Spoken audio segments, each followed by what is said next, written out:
বৃদ্ধ লাশটা তখন গাড়ির ওপর ধীরে ধীরে উঠে বসতে শুরু করেছে।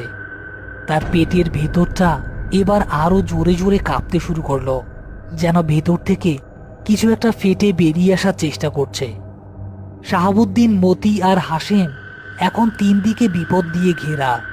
সামনে থেকে এগিয়ে আসছে সেই আলো হাতে অসুরেরই দল, পেছনে বিলের অথই পানি, আর তাদের গাড়িতেই উঠে বসে আছে সেই জীবন্ত লাশ। বৃদ্ধার শরীরটা এখন থরথর করে কাঁপছে। তোরা কই পালাবি? আজ আমাবস্যার রাত, আজ আমাদের উপাস ভাঙ্গার দিন। তোদের তাজা জান দিয়া আমরা আজ ভোজ সারব। কথাটা শেষ হতেই বৃদ্ধর পেটটা একটা বিকট শব্দ করে ফেটে গেল, আর তার ভেতর থেকে বেরিয়ে আসলো একটা বীভৎস কদাকার প্রাণী। জিনিসটা অনেকটা ব্যাঙ আর মানুষের মিলিত রূপ। তার শরীরটা লালার মতো চটচটে, চোখ দুটো বড় বড় আর টকটকে লাল। তার মুখটা বিশাল, যা দিয়ে সে একটা লম্বা চড়া জিহ্বা বের করে লাশটা চাটতে থাকে। প্রাণীটা বেরিয়ে আসার সাথে সাথে বৃদ্ধর দেহটা খোলসের মতো গাড়ির ওপর লুটিয়ে পড়ল। ও আল্লাহ, এইটা কি জিনিস? প্রাণীটা এক লাফে গাড়ি থেকে নেমে মাটিতে দাঁড়ালো। সে মতিকে লক্ষ্য করে তার লম্বা জিহ্বাটা সাপের মতো ছুঁয়ে দিল। জিহ্বাটা মতির গায়ে পেঁচিয়ে ধরল এবং তাকে নিচের দিকে টানতে শুরু করলো। ভাইজান, বাঁচান ভাইজান, আমারে বাঁচান। শাহাবুদ্দিন তখনও জ্ঞান শূন্যের মতো দাঁড়িয়ে আছে। সে তার কোমরে গুজে রাখা একটা ধারালো ছুরি বের করলো এবং সে ভাবছে যদি মরতেই হয় তবে লড়াই করেই মরবে। সে এক লাফে এগিয়ে গিয়ে প্রাণীটার জিহ্বাটা লক্ষ্য করে ছুরিটা দিয়ে কোপ বসালো। প্রাণীটা যন্ত্রণায় এক বিকট চিৎকার করে উঠল। তার কাটা জিহ্বাটা ছটফট করতে করতে একটা কালো ধোঁয়ায় পরিণত হয়ে মিলিয়ে গেল। মতি সেই সুযোগে নিজেকে ছাড়িয়ে নিয়ে পেছনে চলে এলো। হাসেম, মতি, বিলের পানিতে ঝাঁপ দে, যা থাকে কপালে। এদের হাতে মরার চাইতে পানিতে ডুবা ভালো। কিন্তু ততক্ষণে অনেক দেরি হয়ে গেছে। সেই আলো হাতে দলটা তাদের ঘিরে ফেলেছে। তারা কাছে আসতেই শাহাবুদ্দিনরা দেখতে পেল এরা মানুষই, ওই গ্রামেরই সাধারণ বাসিন্দা। কিন্তু তাদের চোখগুলো সব সাদা, চোখের মনি নেই, আর তাদের প্রত্যেকের পেট অস্বাভাবিকভাবে ফোলা।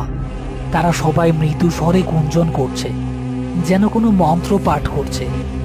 তাদের মধ্য থেকে সেই দাঁত রাঙানো বুড়োটা এগিয়ে এলো। তার কাটা জিহ্বার জায়গাটা থেকে গলগল করে কালো রক্ত পড়ছে। একজন রে তো আমাদের অতিথি নিজেই নিব, বাকি দুজনের কি করা যায়? বুড়োটা কথা বলতেই বীরের ভিতর থেকে একজন যুবতী মেয়ে এগিয়ে এলো।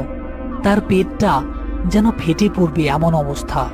সে হাসিমের দিকে তাকিয়ে লালায়িত ভঙ্গিতে হাসছে।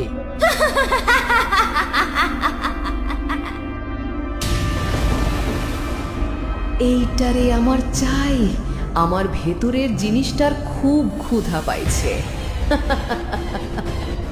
কথাটা শেষ করেই মেয়েটি হাসিমের উপর ঝাঁপিয়ে পড়ল। তার মুখটা হা হয়ে আছে এবং ভেতর থেকে একই রকম একটা ব্যাঙাকৃতির প্রাণী বেরিয়ে এসে হাসিমের গলায় কামড়ে ধরেছে।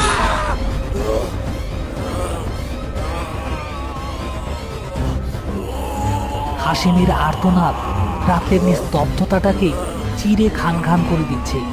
তার শরীরটা কয়েক মুহূর্তের জন্য খিচুড়ি দিয়ে স্থির হয়ে গেল।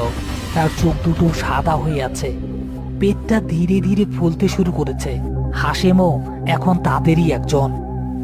এই ভয়ঙ্কর দৃশ্য দেখে মতির স্নায়ুর বাঁধ ভেঙে যায়। সে চিৎকার করতে করতে দৌড়ে বিলের পানিতে ঝাঁপ দেয়। কিন্তু সে সাঁতরে বেশি দূর যেতে পারল না। পানির নিচ থেকে যেন শত শত হাত উঠে এসে তাকে টেনে ধরে পানির গভীরে নিয়ে গেল। পানির উপরে কয়েকটা বুদবুদ উঠে সব শান্ত হয়ে গেল।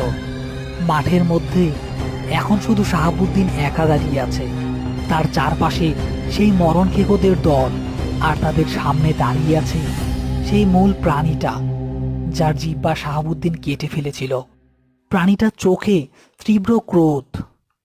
তুই আমাদের ওস্তাদের গায়ে হাত তুলছস, তোর মরণ এত সহজে হইব না। তোরে আমরা এমন ভাবে গ্রহণ করব যাতে তুই অনন্তকাল ধইরা আমাদের ক্ষুধার্ত আত্মার খাবার যোগান দিতে পারস। শাহাবুদ্দিন বুঝতে পারল তার শেষ সময় উপস্থিত।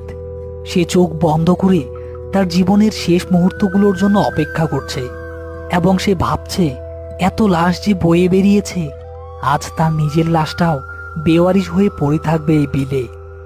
কিন্তু মরণ খেকোড়া তাকে মারছে না। তারা সবাই হাঁটু গেড়ে বসে পড়েছে এবং তাদের মুখটা হাঁ করে দিল। তাদের প্রত্যেকের ভেতর থেকে একটা করে কদাকার প্রাণী বেরিয়ে আসছে এবং শাহাবুদ্দিনকে ঘিরে বৃত্তাকারে বসে পড়েছে। তারা সবাই মিলে তাদের গুনগুনানির সুরটা তীব্র থেকে তীব্রতর করতে থাকলো। মেতে উঠল এক মহাভোজের উৎসবে। শাহাবুদ্দিন অনুভব করল তার শরীরটা অবশ হয়ে আসছে। তার শিরা উপশিরা দিয়ে যেন বরফ ঠান্ডা বিষ ছড়িয়ে পড়ছে। তার চোখের সামনে ভেসে উঠে তার সারা জীবনের প্রতিচ্ছবি। তার শেষ মুহূর্তে মনে হলো, আচ্ছা, মৃত্যুর পর মানুষ কোথায় যায়?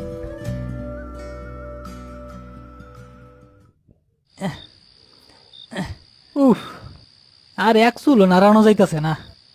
কি যে হইল আজকা! এমনি এই বিলের পাটটা ভালো না, তার উপর এই জায়গাতেই গাড়িটা কাদায় ডাবলো। এই দিকে তো সন্ধ্যা হইয়া আইলো। এইভাবে আর কতক্ষণ? দেও তো আশেপাশে কাউরে পাওয়া যায় কিনা সাহায্যের জন্য। যদি গাড়িটা তোলা যায় এই রাইতের বেলা এই নির্জন জায়গায়, সাহায্যের জন্য কই লোক পামো? আরে ওই তো বিলের কিনারে কেউ একজন বইসা রইছে। চলো তো গিয়া দেখি।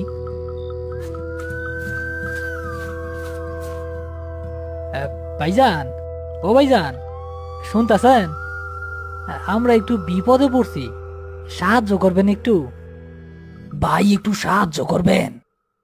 আমাদের গাড়িটা কাদায় ফাইসা গেছে, আর দুই একজন লোক হইলেই ধাক্কা দিয়া তুইলা ফেলন যাইব। চিন্তা কইল না ভাই, কিছু না কিছু একটা ব্যবস্থা ঠিক হইয়া যাইব।